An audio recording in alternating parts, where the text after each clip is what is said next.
is you are lost, utterly lost without Christ. ക്രിസ്തുവിനെ കൂടാതെ നീ നഷ്ടപ്പെട്ടവനാ, നഷ്ടപ്പെട്ടവനാ, പാപിയാണ്. ഒരു പ്രത്യാശയും നിന്റെ ജീവിതത്തിലില്ല, നീ നഷ്ടപ്പെട്ടവനാ. എന്നാൽ there is the good news. നീ നഷ്ടപ്പെട്ട അവസ്ഥയിൽ നിന്ന് നിന്നെ വീണ്ടെടുക്കുവാൻ ക്രിസ്തു തിരുവെഴുത്തുകളിൻ പ്രകാരം എന്ത് ചെയ്തു? മരിച്ചു. Christ crucified. Where is this gospel today? എനിക്ക് വളരെ ഇഷ്ടമുള്ള ഒരു ഇംഗ്ലീഷ് ഹിം ഉണ്ട്. അതെങ്ങനെയാ? Tell me the old story. Tell me the old story. Tell me the old story. And Jesus and his cross. Hallelujah. യേശുവിന്റെ ക്രൂശിനെ കുറിച്ച് എന്നോട് വർണ്ണിക്ക. എന്റെ പാപത്തിനു വേണ്ടി ക്രിസ്തു മരിച്ചു തിരുവെഴുത്തുകളിൻ പ്രകാരം.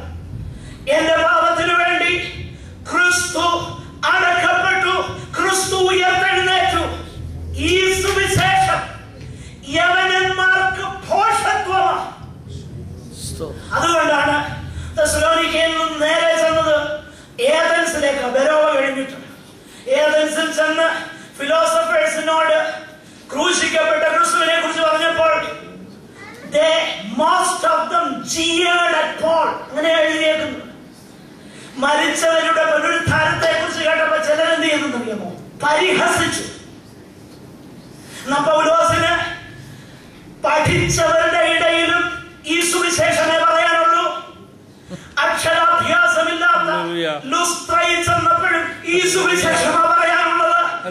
സുവിശേഷത്തിൽ വെള്ളം ചേർക്കുന്ന, സുവിശേഷത്തെ കാരിക്കേച്ചർ ചെയ്യുന്ന സാധാന്യ മതങ്ങളെ കൈവരണം തിരിച്ചറിയേണ്ട കാലമായിരിക്കുകയാണ്.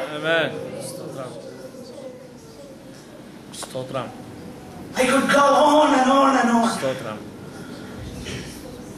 പറയുകയാണ്, ഇത് അബദ്ധത്തിൽ നിന്ന് വന്നതല്ല.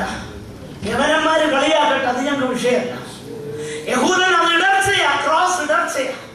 പക്ഷേ ഞങ്ങളുടെ പ്രസംഗം എന്തെന്നറിയാമോ? ക്രൂശിക്കപ്പെട്ട ക്രിസ്തു. അബദ്ധത്തിൽ നിന്ന് വന്നതല്ല, അബദ്ധം പറ്റിയതല്ല.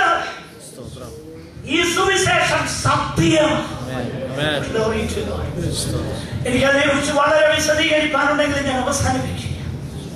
ഒന്ന്, ഈ സുവിശേഷം അബദ്ധത്തിൽ നിന്ന് വന്നതല്ല.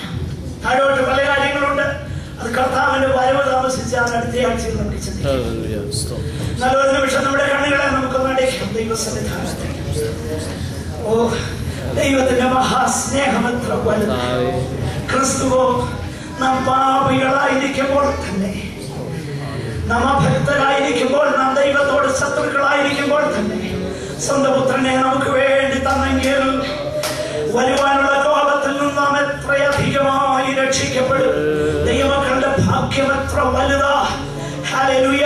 ക്രൂശിൽ മുഖാന്തരം നാം അനുഭവിക്കുന്ന നന്മ എത്ര വലുതാ. ഒരു നിമിഷം നമുക്ക് ദൈവത്തിന് നന്ദി പറയാം. എന്റെ പാപത്തിൽ നിന്ന് എന്നെ രക്ഷിച്ചല്ലോ, എന്നെ ദൈവമകനാക്കിയല്ലോ, മകളാക്കിയല്ലോ. അവന്റെ പുത്രന്റെ വരവിന് വേണ്ടി എന്നെ ഒരുക്കുന്നല്ലോ. ഹല്ലേലൂയ. അനുദിന ജീവിതത്തിൽ നമുക്ക് വിശുദ്ധിയോടെ ജീവിക്കാം. കർത്താവിന്റെ വരവിന് വേണ്ടി ഒരുങ്ങാം. ദൈവം ഈ വചനങ്ങളാൽ നമ്മെ അനുഗ്രഹിക്കുമാറാകട്ടെ. മാത്യൂസ് പ്രാർത്ഥിച്ച് അവസാനിപ്പിക്കുന്നതാണ്. ആശീർവാദം പറഞ്ഞ് ഈ മീറ്റിംഗ് അവസാനിക്കും.